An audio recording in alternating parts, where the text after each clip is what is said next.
Cette décision n'est pas nouvelle. Elle est arrivée en 2022 au mois d'avril et à cette période, la haute cour malawite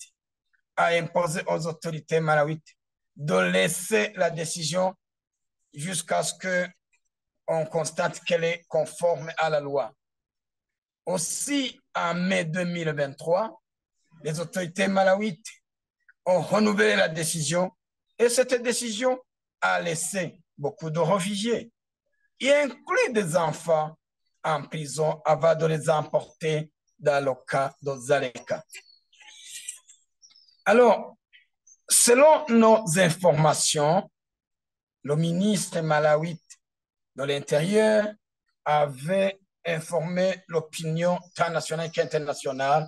que le cas de Zaleka contient toutes les conditions favorables pour accueillir les réfugiés. Mais,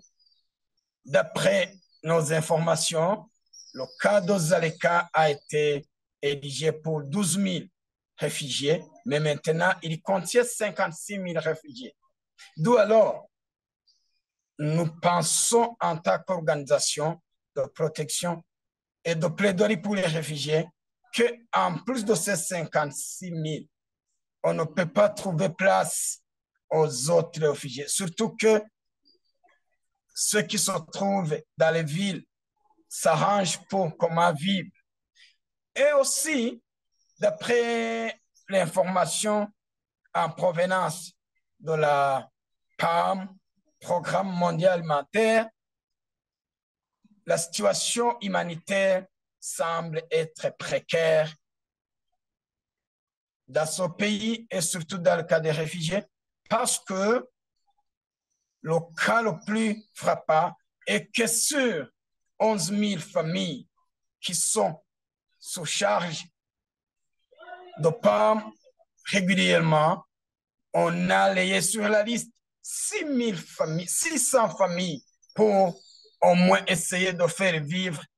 le reste quotidiennement. Raison pour laquelle, en tant qu'organisation de plaidoirie et de protection des réfugiés dans les cas des réfugiés, nous demandons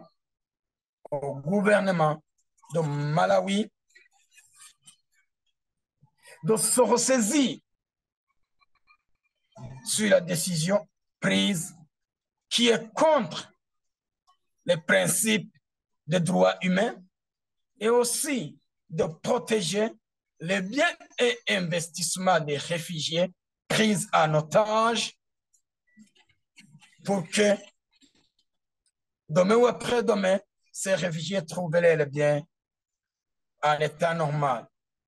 Deuxièmement, nous avons demandé au HCR qui est en charge de la protection des réfugiés de continuer à plaider pour les réfugiés qui sont maintenant dans une situation de danger à cause de la décision prise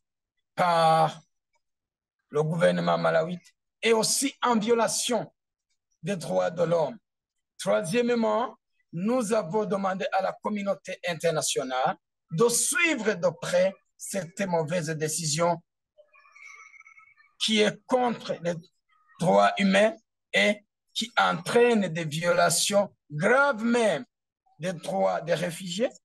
dans ce pays. Enfin, nous avons demandé à l'ONU, le département des droits de l'homme, de convoquer une réunion extraordinaire des pays signataires de la Convention de 1951 du statut des réfugiés,